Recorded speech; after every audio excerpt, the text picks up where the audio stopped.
Hi, Sophie's listeners.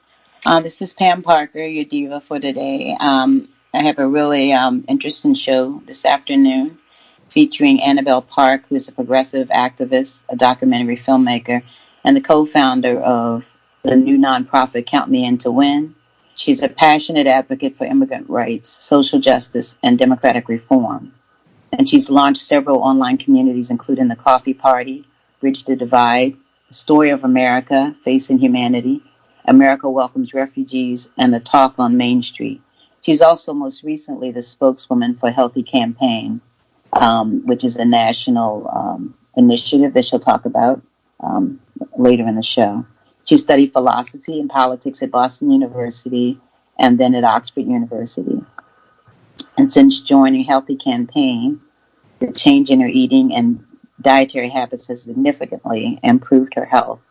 And she wants to share those strategies with us today. I think we've all heard that African Americans and other people of color have suffered the worst consequences of the COVID virus. And a lot of that has to do with immunity and underlying health conditions, which, as everybody knows, we suffer from more than others: high blood pressure, diabetes, asthma, kidney disease, on and on and on. My theory is some of that's due to stress of living as a person of color in this country, but it's also partly dietary and exercise. And we're going to talk about that, focusing on the things that we can change today. And Annabelle's going to help us with that. Annabelle, can you tell us about yourself? Hi, thank you so much for inviting me. I'm really excited to have this conversation with you. Thank you. Yeah, I do a number of things. I think of myself primarily as someone who likes to learn things and focus on communicating them to the public. So that's what I see my role in the world. And I have made documentaries, both feature length and short, and I made a lot of little political videos that you would see on Facebook and Twitter and social media. Okay. Yeah, but I mean, today I really wanted to talk about what I've been learning from working with Margie Roswell on Healthy Campaign. And Margie is a mutual friend of ours. Yes. But she has really delved deeply into the world of nutrition science and have come out with incredible strategies for how we can eat more nutritious foods without it taking over our lives, so that it fits into our busy lives. So tips for how to make things very quickly and tools for how we can plan so that we can stick to our diet, because as you know, diets are so difficult to maintain. I don't know anybody who can just adjust to a new diet easily. So I think knowing that, we have to figure out what the tools are that we can use and lean on in order to make this transition so that we're healthier and frankly happier. And I can tell you that it's not just that I feel healthier as a result of making changes in my diet in the past year, but I just feel generally more optimistic about life, you know. Even during the pandemic, I feel like I feel just more resilient than I did before. So, I think that's something that I would really like to talk to you and your audience about, is just how much food can actually help us heal and become stronger. Right. I mean, it's proven that healthy eating improves your immunity and your physical resilience. So, but you've been able to master it. I met you at the end of your journey. You had already incorporated this style of eating into your life. And what interested me was you faced all the obstacles that I and other people face, but you were able to come out on the other end successful. And the percentage of people that can do that are really small, right? I don't want to discourage people, but you're able to do it. So yeah, I think I mean, if you had asked me a year ago, can you make this change? I probably would have been skeptical that I could do it. I think what helped was being benefiting from the food that I was eating that Margie actually cooked and showed me. So I did have advantages that most people don't have in that I had like a teacher standing next to me, actually, showing me how to do these things. But we did create a website called healthycampaign.org that should provide people some guidance on how to make this transition. And yeah, they're great recipes and super easy recipes because most people are not in love with cooking. I'm included in that group. I don't love cooking in the way some people do. I have learned to cook for myself and find it like easy to do now. But yeah, so these are recipes for people who are busy, who have lots to do, and who don't enjoy cooking for hours at a time. But in any case, we are also on Facebook. We have a Facebook group and a Facebook page, Healthy Campaign. And we're trying to really start a community of people who want to adopt these changes so that, especially right now, we understand how important it is for us to do everything that we can in order to prevent us from getting sick, right? Right. The name of the game is prevention. That's why we're washing our hands and social distancing and wearing masks and all that, because once we get sick, there are not good treatments. No. So to prevent us from getting sick, I think one thing that is being left out of the public conversation is the role of food and nutrition. And so that's why I'm grateful that you're giving us the opportunity to get that message out, that eating nutritious food is part of that prevention, along with everything else being recommended. Right. I think it's the biggest part. And people who don't know my history, I have a very bad health episode. It's just come to an end.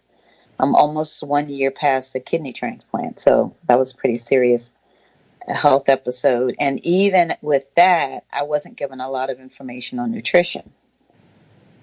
A lot of drug therapy, but not a lot on nutrition. Wow. I finally demanded to speak to someone who knew about what to eat in the medical field. And she calls herself a dietitian, but she allowed for like potato chips and things like that. And I'm like, wait a minute, that doesn't sound right. And I had Margie, but I felt like, for me, it was hard to incorporate, a strict vegan diet into my lifestyle, but it can be done. It's like this, and now that we're all quarantined, what better time to study these things? So you were saying? Yeah, I think most people think when they hear healthy or nutritious food, they kind of inside go, oh, blah. They don't associate it with anything tasty, because I think our palate has been conditioned to crave things like oil and salt and sugar, right? Because that's in processed foods, and that's how they basically hide the bad things that are in processed foods. But once you start to make these changes, you see the incredible taste in natural foods, things like berries, onions, garlic, ginger, herbs and spices, all these things that are actually good for us. Those tastes that have been covered up by sugar and salt and oil, you start to taste them. It's really, really interesting. And you'll see how flavorful these nutritious foods are if you kind of take away those ingredients that have been kind of hiding the flavors. It's so interesting. And so it's almost like going from being colorblind to seeing colors. You kind of recognize the whole spectrum of taste that you haven't been tasting because it's being overwhelmed by other ingredients. And so So I do want to recommend that we become patient with ourselves as we make the transition, but also taking the time to learn a few tricks or hacks or tips, whatever you want to call it, to make it easier. So for instance, like one of my hacks is I use this thing called an Instant Pot, which you know about. I gave you one, but it's a pressure cooker. Mm-hmm. And it makes things very quickly, and you can also make it without any oil in it. So I just throw things in the Instant Pot, vegetables, onion, garlic, whatever herbs I want, put some water in it, and it usually comes out okay. I know it sounds silly, but there is something in that process where, Marge and I call it dump and go. You just throw things in, you turn it on. You don't have to watch it like you would in front of a stove. And then it shuts itself off after kind of the timed cooking period. And then you can open it and basically eat it. And so things like that will make it easier for us to cook more, right? Because I don't like standing by the stove. I would probably walk away at some point because I'm impatient. I would burn it. So there are things that we can actually learn. And then once we learn them, and it didn't take me long to learn how to use the Instant Pot, like an hour maybe. But it does take repeated use in order trial and error. Trial and error, but just like repetition. Mm-hmm. I mixed some vegetables that had different cooking times, and when it was done, it was one was mush, and the other one was hard. So it takes some trial and error. Like chickpeas don't mix with everything. But that's part of the being patient you were talking about. And you would also use dates as a sweetener substitute in smoothies and other things. So sugar is a big problem for a lot of people. Exactly. I mean, I think we're probably all aware of how bad processed sugar is for us. And it's in so many things. Just about any processed food has some sugar, salt, and oil in it.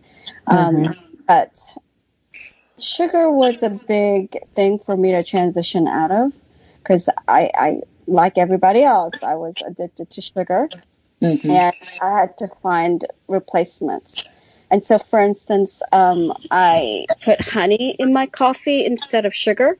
And, of course, for years, I put sugar in my coffee every morning. And I use things like dates and orange juice in order to sweeten foods that I cook. So I would make a green smoothie, meaning I put like either spinach or kale or some kind of green vegetables into a blender, and I put some dates in it to sweeten it. Yeah, and so there are these replacements, and once you start to move away from processed sugar, one, you will feel better, because I feel like I always had a little bit of a stomach ache all the time, and I didn't know why. And now I think I realize it's because of sugar. Like I was eating too much sugar. Wow. And so that stomach ache is gone. And I never really knew why I had it. And so now that I cut out processed sugar, not sweets, but processed sugar out of my diet, I just feel better. And that's the new addiction for me, is feeling a little bit better every day. Now, one thing that we couldn't solve in my discussion with you earlier is eating out. So what do you do? Now we're lucky that we live in the DC area because, like New York, it has a lot, more options than like Oklahoma, but still it's hard to eat out. What do you do? Yeah, it is hard because most restaurants, even some of the nicer restaurants or so-called healthy restaurants, they still put a lot of oil and sugar and salt in the food. I've noticed. It's one, I think we have to communicate with the people at the restaurant and say, could you reduce these things as you cook it? And sometimes they say we can't because it's already in the sauce, right? But sometimes they would say, okay, sure. Yeah, we don't have to put salt in that, whatever you order.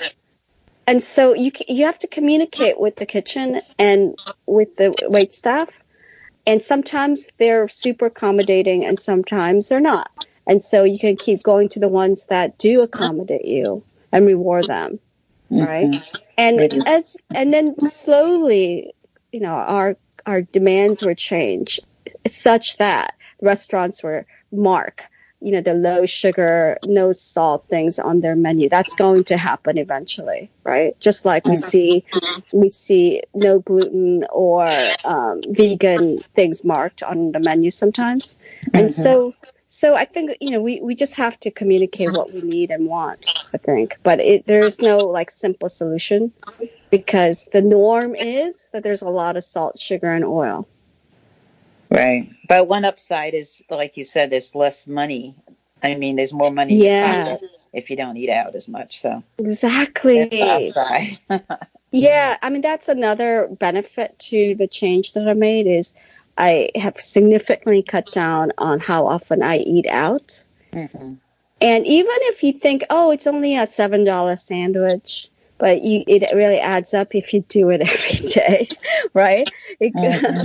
And so since I've been able to cut out eating out, it's been really good for my bank account, to be able to cook for myself. And I often cook for several days at a time and put things in the freezer so that I don't have to cook every single day. Even with, say, oatmeal, like I would make oatmeal and then basically keep it in the fridge or the freezer, and then I don't have to cook it every morning. Things like that. So you develop these little hacks, and now I find it like quite easy to be on this diet, and I find it actually hard when I have to go out to eat. Trying to figure out how I can stick to my diet.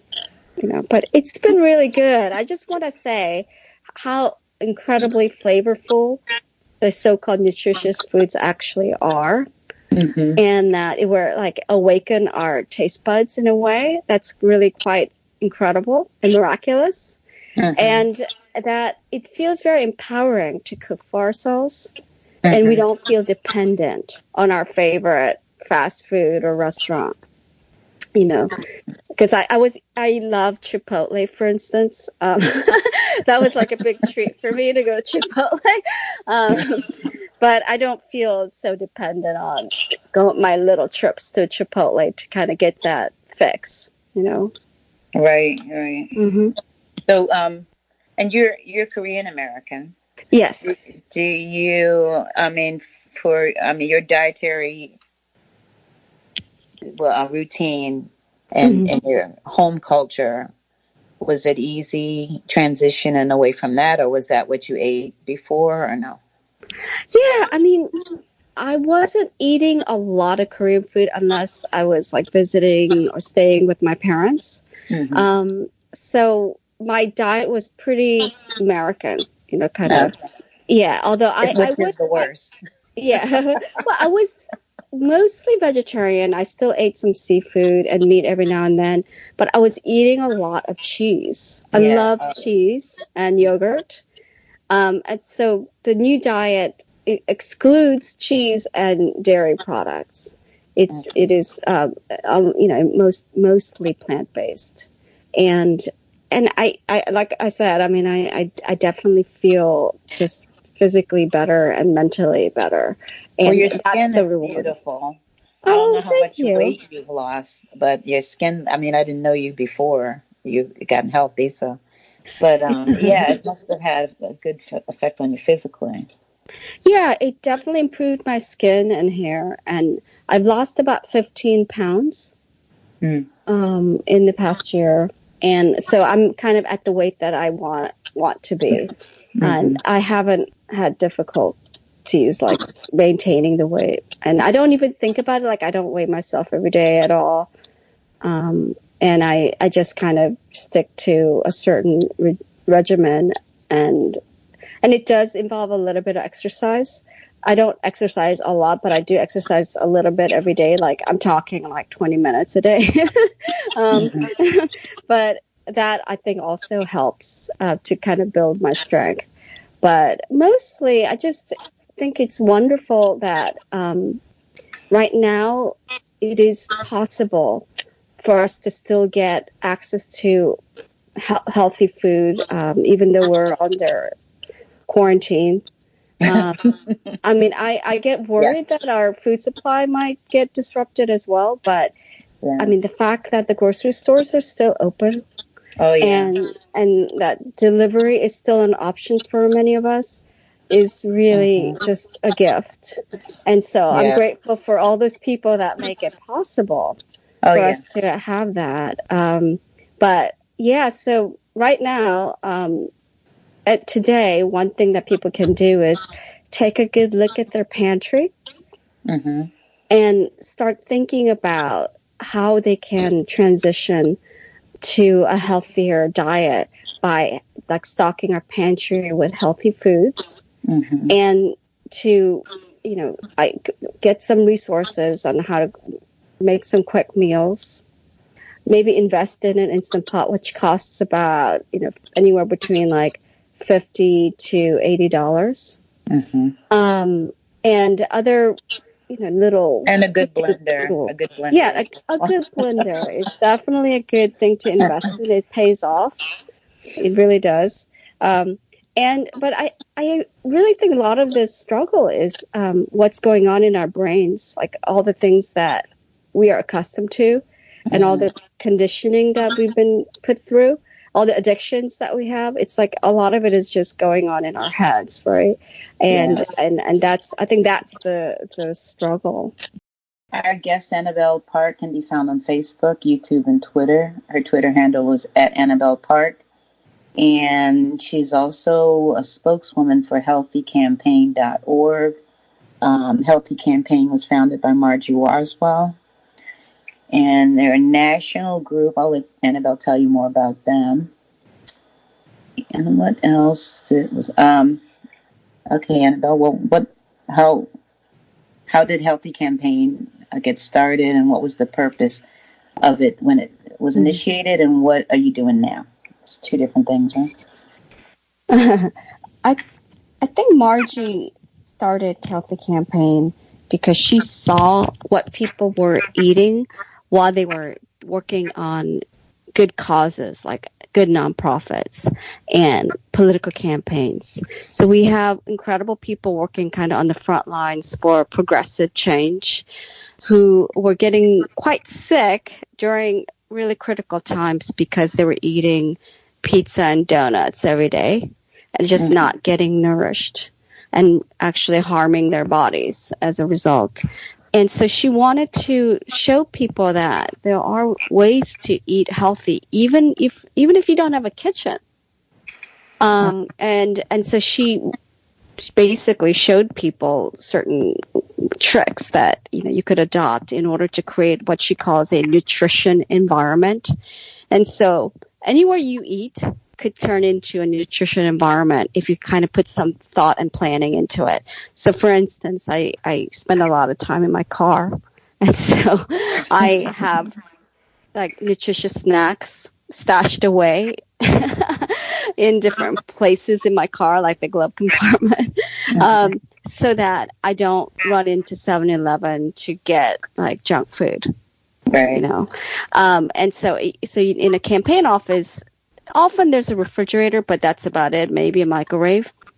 So there are things that you could cook in a microwave, or you can just plug in something like a Vitamix or an Instant Pot and create food right in the campaign office. And basically you could cook everyone a nutritious free meal for very little if you put some thought into it. So one of the recipes that we really like is what we call the lentil taco recipe. You just put some lentils and water and salsa into an Instant Pot, and it creates this filling that for tacos that work really well. I'm surprised how tasty it is. And so if you have some tortillas or taco shells and you throw in some tomatoes and maybe some lettuce, you can have a really healthy meal. That's quite delicious. And again, I mean, it doesn't cost very much. Like, you can actually spend about $20 and feed 10 to 20 people with these healthy campaign, what we call healthy campaign tacos. And it only takes about altogether 30 minutes to make. And what do you, I know you mentioned it earlier, but let's go over again how you flavor food. Because, we ethnics like flavorful food. Yeah. And I mean, it's a running joke in everybody's community that, Anglos have bland food and everybody else likes the spicy food. But a lot of times what we spice our food with is unhealthy, like salt. So what do you suggest for that? Yeah, I mean, my favorite ways to spice foods include garlic, onion.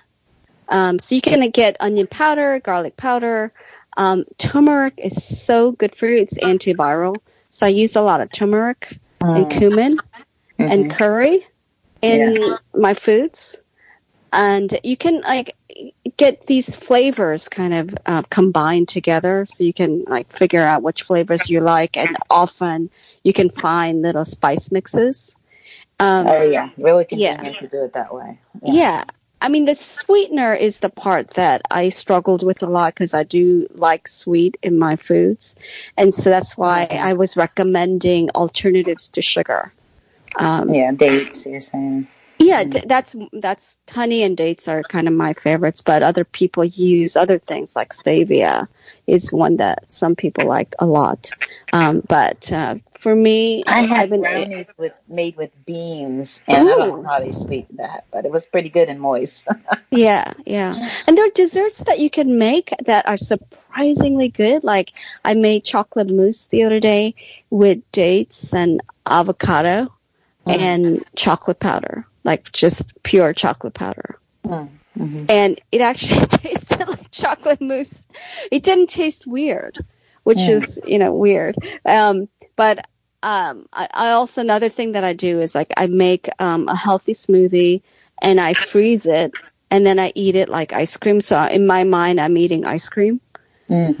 But or sorbet, but it's just a healthy smoothie.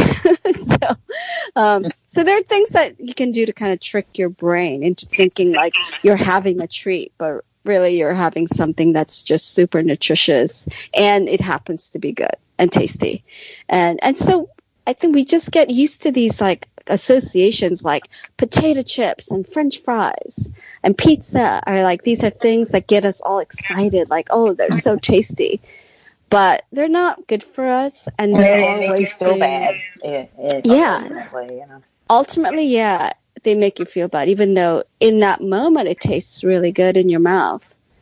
But ultimately, you do end up paying for it in other ways, right? And but for me now, if I have kale salad, my brain is going, "Oh my God, this is great! I love this." And I know that sounds funny, but it is true. I get excited when I eat these things now, because I can vouch that you can make it taste really good and you feel good for hours afterwards, and you don't have a stomach ache.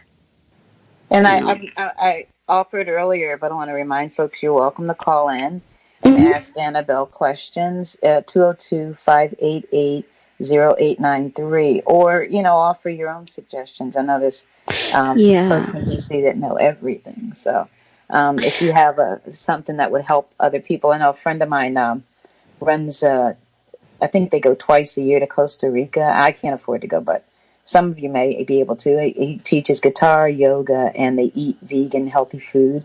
It's called Balanced Guitar. And for the physical side of it, if you can get down to Costa Rica. I know they have payment plans and things, but you got to take care of yourself, because otherwise you can't take care of anybody else. And exactly, especially women, we're really into taking care of other people. But I know. Isn't it Yeah, crazy how hard it is to kind of focus on our own needs? yeah, yeah. I did want to respond to something you said at the beginning of the show, Mm-hmm. Pam, about how this coronavirus is disproportionately impacting African American community And Latino. and Mm-hmm. Latino community. And I just want to add that it's also the fact that so many people of color are working as so-called essential workers. Oh God, yeah, yeah. Mm-hmm. Yeah, I actually working at the grocery stores and the drugstores and Mm-hmm. working at hospitals. And so we're really on the front line. Yes. And I think people forget about that. And that's one reason Yeah. why there's just more exposure to people of Right. color because they're actually working the jobs, you know. Yeah. All of a And sudden, we're essential. yeah, and this is especially true with like undocumented workers Yes. Yeah.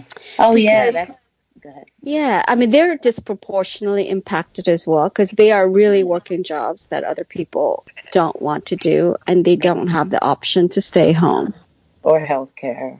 Mm-hmm. Yeah, and they don't have access to health care. So at the end of the day, I think we're going to see that the undocumented community was disproportionately impacted.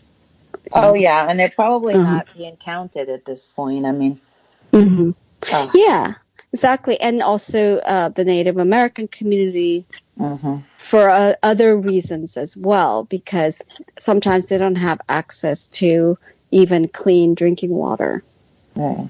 Oh, but somebody made a point this morning to me. She said Mhm. that um, all these years they still haven't fixed the Flint water problem.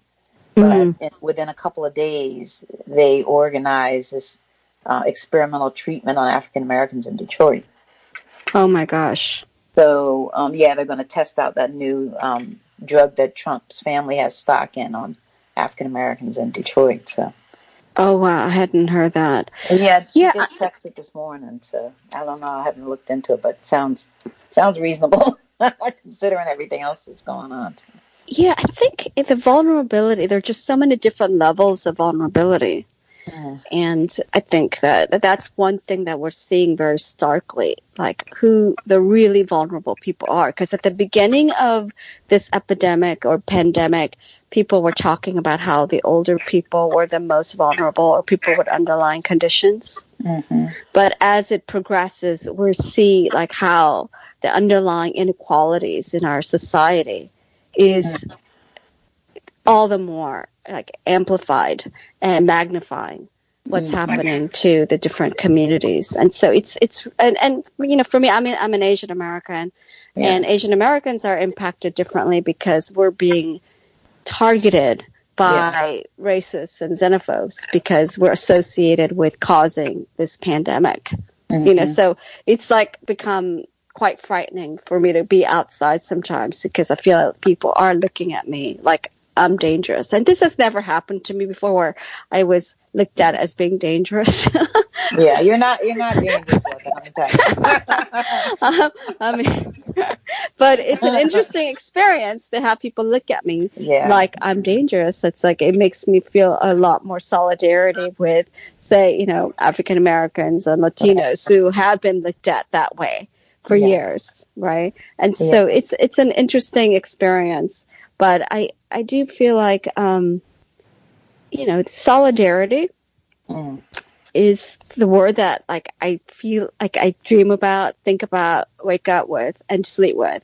Solidarity. Like we need people to really care about each other because that's the only way we're going to survive as individuals if we care about what's happening to the most vulnerable. Right. Because if the vulnerable people get sick, we all get sick. And so I feel like this pandemic is teaching us we have to care. Right. And I hope that I keep waiting for the positive aspects of it, you know, are kind of hard to find today. But it may end up being really good for us. I mean, if people, you know, can open their eyes to the injustices in the world and start to care, like you said, you know, and I don't. It could work out okay. I'm hoping change. I mean, for instance, the vote in Wisconsin yesterday was pretty inspiring. Mm-hmm. Really enforced the vote in the pandemic, and they came out. It was really good. Yeah, and also sad that people had to risk their lives to vote. Yes, yeah. But I mean, I do want to say one thing I dream about, fantasize about, Pam, is, in Britain, they instituted the national health system, the universal healthcare system, after the Second World War, when people felt this kind of solidarity because they were being bombed, So, and that it erased some of the class differences that existed in Britain. Up until that point, people felt like more like equals because they were all vulnerable to these bombs. Right, did not discriminate. Yeah, and so I'm hoping that this pandemic will give people the push that we need to create a universal healthcare system. Because we're going to see that having those kinds of healthcare inequalities actually endanger all of us. And that because of this pandemic, we feel a certain level of solidarity and responsibility to each other. So that's one of the things I dream about, is that after all this suffering, maybe we will learn that we have to take care of each other and it is worth it. And we need to invest in it. And let's make it happen.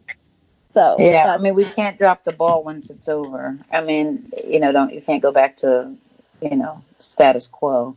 One great thing I think would be, because it would address like the disparities in treatment, is to have free tuition for nurses and doctors of color or not, whatever, but to have people who are conscious of this kind of thing go to nursing school and medical school. Because for one, I mean, there's a shortage for one.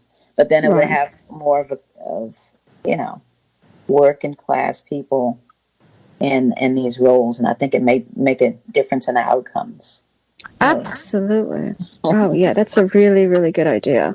Yeah, and I think we can dream big. I think that because our economy has really kind of collapsed, we can really dream big about what can grow out of that. Because right now, it's just like a heap of ashes. So, what's going to come out of that is something that I think we can have a say in and we can be creative about. And we don't have to go back to the way it was economically, and we can have a more cooperative system instead of like a, competitive, free market system that we've had. And so, I mean, I think there's a lot that we can do if we can have constructive conversations and exchange information. And, nutrition, again, is part of a larger conversation about like agriculture, because it's not just at the level of what we eat, but it's at the level of what we produce and how it gets delivered to us. Right. And so I think we can look at all of that so that we're actually using like sustainable agriculture practices, and people are encouraged or incentivized to farm organically as well, and not use pesticide and not allow Monsanto to dominate agriculture. So, and we can also, and this is already happening, and that consumers can get produce delivered directly from local farms. So there's a direct connection, so we don't have to go through grocery stores. And people aren't paying attention, but right now they're deregulating everything. I heard pork the other day, and I mean, just gross, and they're, I mean, while we're paying attention to this pandemic, they're taking every opportunity to make things worse. I'm just and environmental regulations are being completely ignored or deregulated. It's really frightening. But so we do have to communicate at this level, at the grassroots, like people to people level, in order to like hold institutions and leaders accountable. I don't even want to call them leaders, like people who are in positions of power accountable, because there's not a lot of leadership right now. No. It's a lot of grabbing and running with our resources. Yeah, exactly. Yeah. I before I forget, I do want to share a couple of resources Oh, sure. that might be helpful to them on the subject of learning about healing foods, antiviral foods. And one of them is this great article that Margie Roswell wrote. It's published on Medium. And there's a good bit.ly link, bit.ly/antiviral hyphen nutrition. So bit.ly antiviral hyphen nutrition. And it lists all these foods and why they're beneficial for us. You know, why are green vegetables good for us? Why are berries good for us? Why ginger? Why turmeric? Why spices? And it helps us to like really understand like the science behind it. So it's not just anecdotal. There's a lot of data behind it. And so this is one reason like why we want to really spread the news and the information that this is going to help us beat this pandemic, you know, by strengthening our bodies. So, Right. yeah. I was going to mention that article. I didn't finish it. I just got to start it this morning. But yeah, it's really good. It's really good. And it you know, it helps us again to help us stock up so we can have the kind of pantry that like where we just can easily cook things and we don't have to say, oh, I have to go to the grocery store. Oh, okay, I don't have this. So, okay, forget it. I'm not going to cook.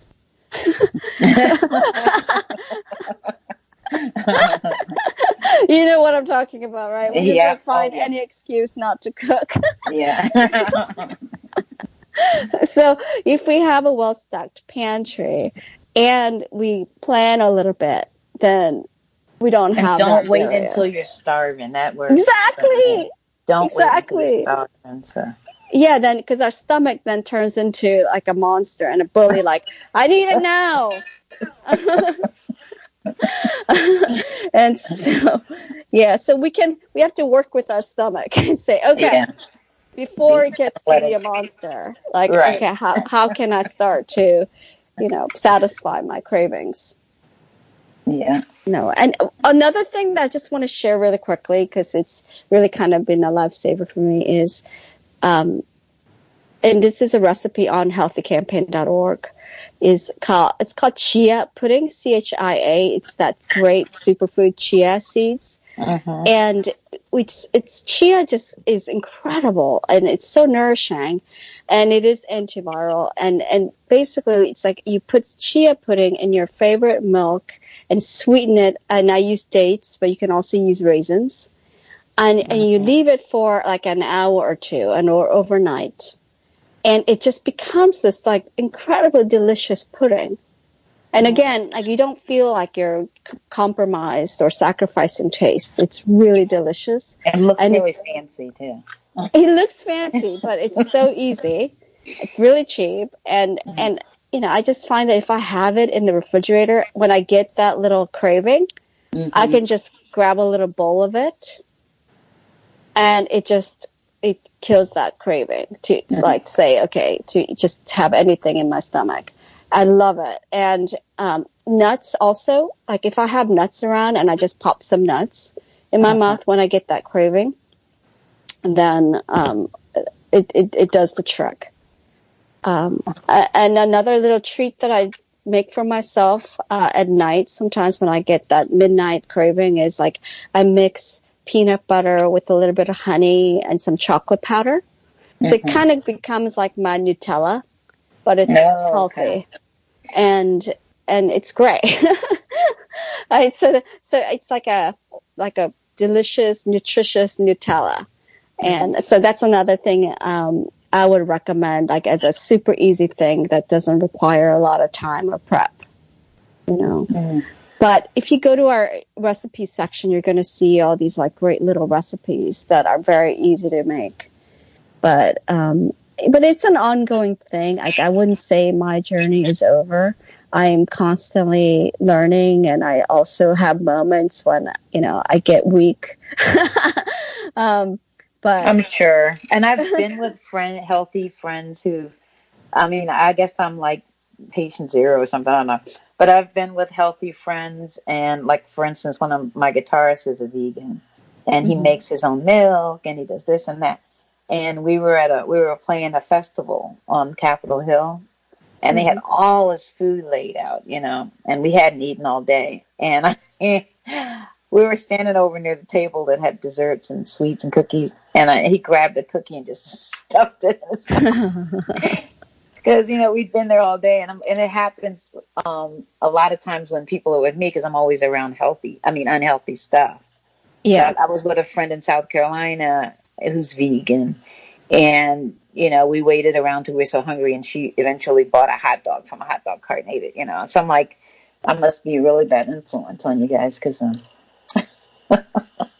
Yeah. But don't let yourself get in those situations. But, if it happens once every 6 months, who cares, Yeah, no, it's just what happens though is that I eat something that's not good for me, and then I'm like, oh my God, like my taste buds again feel like, oh, I start craving that thing, whether it's like a donut. And my sister actually got sick as a dog because she ate pork and she hadn't eaten it in years. Yeah, so you have to be careful. Yeah. So now my stomach is really sensitive to things like sugar, and too much salt. And so it's not good for me to suddenly eat a lot of salt. No.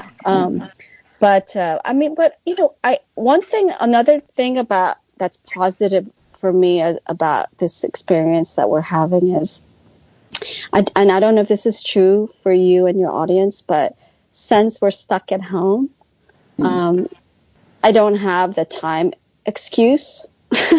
I have more time to pay attention to what I'm eating and to cook meals. And so it's become like a good distraction from all my anxiety about, money and this virus, is like to focus on eating healthy meals. And so that's one, small upside, is just that, I've been very focused on my health because we have to be. Right? Yeah. So I don't know how that's going for you, Pam. I don't know if you feel like you're able to spend more time on what you're eating. I am. And I'm always hopeful, but especially this week, thinking about the show today, actually, I want to, recommit myself to eating healthy. Oh, good. I can call you every morning. I'm like, hey, Pam, what you eating today? Put that donut down. No. That's right. But, I am actually quite serious. I wasn't totally joking, but, I would be happy to check in with you and see how you're doing. Yeah, but, I think that one of the beautiful things that I'm experiencing is how these communities are suddenly like emerging, like people trying to work together to get through this, or helping each other, or people who are really starting to understand how much we need each other. We're not little islands. We're not like radical individuals. Like, we really do need each other, and we need to live in communities that nourish us at every level. And so I'm hoping that also changes like how we see ourselves in relationship to other people, and how important communities are.